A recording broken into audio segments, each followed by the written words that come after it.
കേരമീൻ അച്ചാർ ഉണ്ടാക്കിയല്ലോ. ഞാൻ ഈ പറയുന്ന രീതിയിൽ നിങ്ങൾ അച്ചാർ ഉണ്ടാക്കുകയാണെങ്കിൽ എത്ര നാളെ വേണമെങ്കിലും കേട് വരാതെ ഇരുന്നോളും. സൂപ്പർ ടേസ്റ്റ് ആണ്, ഉണ്ടാക്കാനും എളുപ്പമാണ്. ഗൾഫിലോട്ടൊക്കെ കൊടുത്താക്കാൻ ഉദ്ദേശിക്കുന്ന ആൾക്കാർക്ക് ഒരുപാട് ഹെൽപ്പ് ചെയ്യുന്ന വീഡിയോ ആണ്. കേരമീൻ നന്നായിട്ട് കഴുകി വൃത്തിയാക്കി എടുക്കണം. അച്ചാർ ഉണ്ടാക്കാനായിട്ട് ചൂരമീനേക്കാളും നല്ലത് കേരമീനാണ്.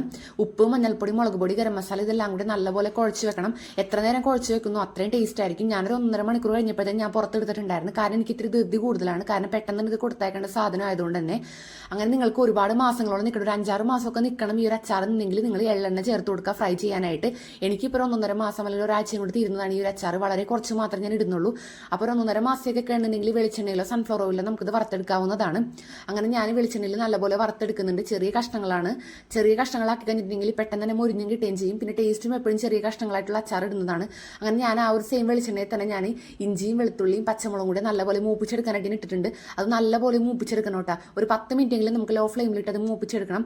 പിന്നെ വേണ്ട പൊടികൾ അച്ചാർ പൊടി, മുളക് പൊടി, മഞ്ഞൾപ്പൊടി, കായം ഇതെല്ലാം കൂടി നമുക്ക് ആ ഒരു ഇഞ്ചി വെളുത്തുള്ളി പച്ചമുളകിലൂടെ നമുക്ക് ഇട്ട് കൊടുക്കണം. പൊടികൾ ഇട്ട് കഴിഞ്ഞാൽ ആ ഒരു സ്പോട്ടിൽ തന്നെ നമ്മൾ തീ ഓഫ് ചെയ്യണം. അതല്ലാന്നുണ്ടെങ്കിൽ അച്ചാർ കരിഞ്ഞു പോകും. കരിഞ്ഞു പോയി കഴിഞ്ഞിട്ടുണ്ടെങ്കിൽ നമ്മൾ ഇത്രയും കഷ്ടപ്പെട്ടത് വെറുതെ ആയി പോകും. ആ ഒരു സ്പോട്ടിൽ തന്നെ നമ്മൾ തീ ഓഫ് ചെയ്യാനായിട്ട് മറക്കരുത്.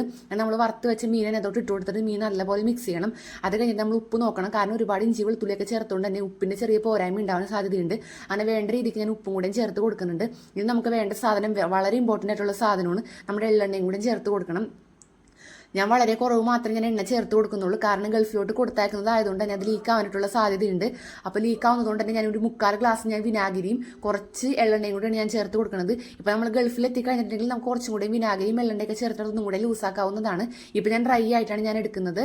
അപ്പോൾ എല്ലാവരും ട്രൈ ചെയ്ത് നോക്കുക. അപ്പോൾ നമുക്ക് അടുത്ത വീഡിയോയിൽ കാണാം. Okay, by.